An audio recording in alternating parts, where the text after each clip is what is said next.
بسم اللہ الرحمن الرحیم۔ ناظرین، آج کا چوتھا ویلاگ صبر اور نماز تمام مشکلات و مصائب سے نجات کا سبب اس لیے ہے کہ صبر سے اللہ تعالیٰ کی محسیت نصیب ہوتی ہے۔ پیج 395 آج کا چوتھا ویلاگ آپ کی خدمت میں پیش کرنے کو ہم جا رہے ہیں۔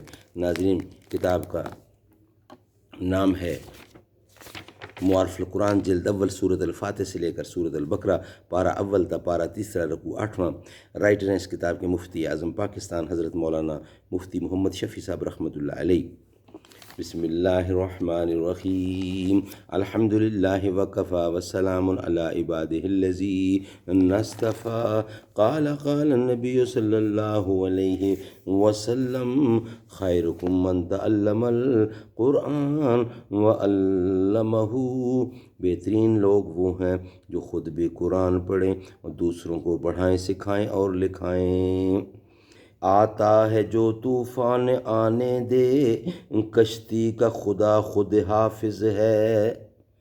آتا ہے جو طوفان آنے دے، کشتی کا خدا خود حافظ ہے۔ ممکن ہے کہ اٹھتی لہروں میں بہتا ہوا ساحل آ جائے۔ تم سے پہلے جو ایک شخص یہاں تخت نشین تھا، اس کو بھی اپنے خدا ہونے پہ اتنا ہی یقین تھا۔ صبر اور نماز تمام مشکلات و مصائب سے نجات کا سبب اس لیے ہے کہ صبر سے اللہ تعالیٰ کی محسیت نصیب ہوتی ہے، معیت نصیب ہوتی ہے۔ ان اللہ مع الصابرین، اس کلمہ میں اس کا راز بتلا دیا گیا ہے کہ صبر حل مشکلات اور دفع مصائب کا سبب کیسے بنتا ہے، اور ارشاد کا حاصل ہے یہ ہے کہ صبر کے نتیجے میں انسان کو حق تعالیٰ کی معیت نصیب ہوتی ہے۔ اور یہ ظاہر ہے کہ جس شخص کے ساتھ رب العزت کی طاقت ہو، اس کا کون سا کام رک سکتا ہے اور کون سی مصیبت اس کو عاجز کر سکتی ہے۔ ناظرین، یہ تھا آج کا چوتھا ویلاگ۔ انشاءاللہ ویلاگ نمبر 5 میں آپ سے دوبارہ ملاقات ہوگی۔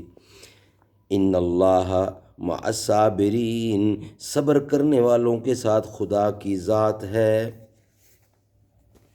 یا رب مدینے پاک میں جانا نصیب ہو، جانا نصیب ہو تو نہ آنا نصیب ہو۔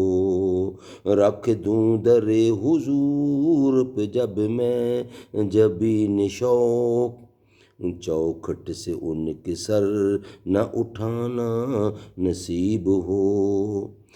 در در کی ٹھوکریں ہیں جو میرے نصیب میں، عشق نبی میں ٹھوکریں کھانا نصیب ہو۔ پلکوں سے چومتا پھروں کوئے نبی کی خاک، سینے سے جالیوں کو لگانا نصیب ہو۔ طیبہ سے آ کے بھی رہے طیبہ کی آرزو، تحفہ یہی مدینے سے لے لینا نصیب ہو۔ تحفہ یہی مدینے سے لینا نصیب ہو۔ یا رب مدینے پاک میں جانا نصیب ہو۔